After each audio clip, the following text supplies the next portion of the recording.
My next guest has an opinion about her as well. American Principles Project Director of Policy and Government Affairs, Jonathan Schweppe.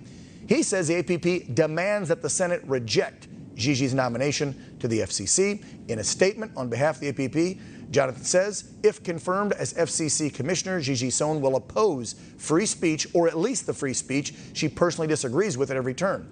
Her anti-First Amendment record is alarmingly consistent. Sohn co-founded Public Knowledge, an organization that has called for cable companies to drop conservative outlets. Censorship is not an American principle, but censorship is what Gigi Sohn wants to impose on a massive scale. Let's bring Jonathan back on to discuss this. So, Jonathan, you sat here. You heard me explain it, okay?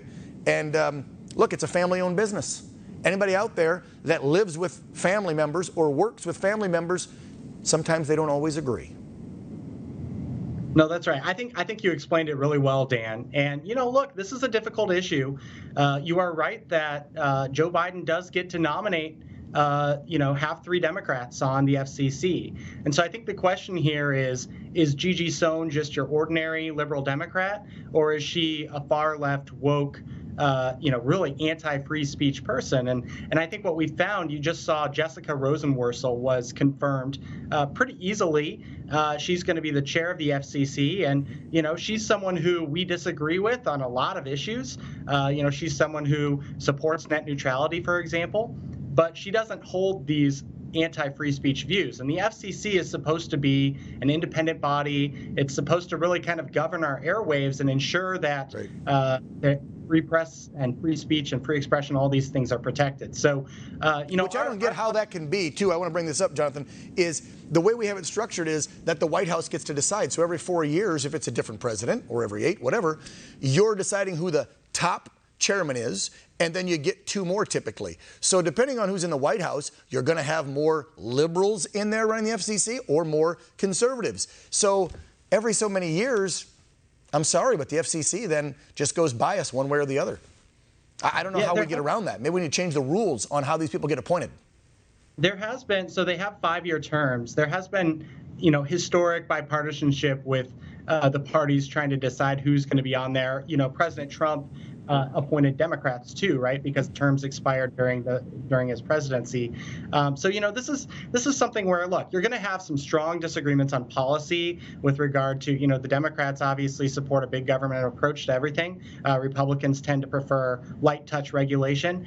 But when we're talking about the First Amendment, this is where it gets really tricky. And I think what we're seeing, I've heard this from folks I've talked to on the Hill. The concerns with Gigi are basically that she has said pretty aggressively over and over. She wants to see Fox News, OAN, Newsmax deplatformed. She wants to, put rules into place that would remove COVID-19 misinformation and all these different things.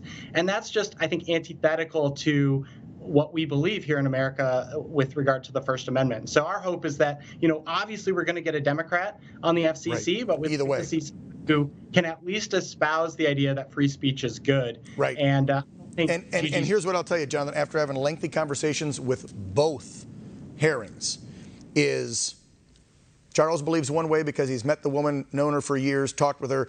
She, in her belief of making sure we don't have massive monopolies that can control the market space, which is happening to us right now. We can't get on Spectrum. Time Warner, Adelphia, some of these massive cable companies won't let us on. Others are fighting to keep us off.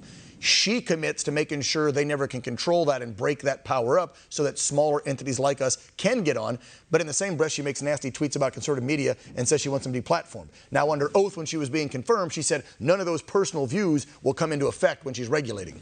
Well, I'm sorry, once a snake, always a snake. I don't trust people that act like that. So that's why I'm siding with the founder and owner of the network, because I don't trust her ass.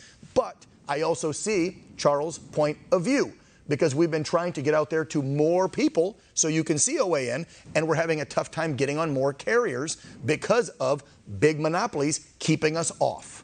So I see both sides, but I wanted the viewers to understand this and not think, oh, screw OAN, they're siding with some crazy wacko liberal on the left.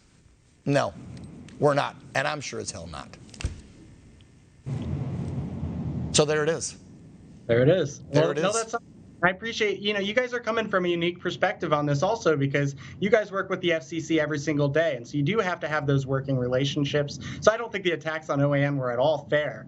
But I will tell you, appreciate that. This is where, we do need to look at these nominees, and if there's a chance to get rid of some of the more extreme ones and try to get someone a little bit more reasonable in there, I think we should take it. Yeah, if that's even doable today anymore, because how many reasonable liberal Democrats are there left out there? Not many, John. Hey, I thank you so much for coming on, discussing this. Again, it's a touchy subject around these parts for us, but it needed to be addressed for our viewers' sake, so they can have some peace in knowing you're still watching a very conservative-based network, and definitely this show. So, Jonathan Schweppe, Director of Policy and Government Affairs over at the American Principles Project. Schweppe, I knew I was going to mess that up. Thank you, Mr. Schweppe. Appreciate you. Take care. Thank you, Dan.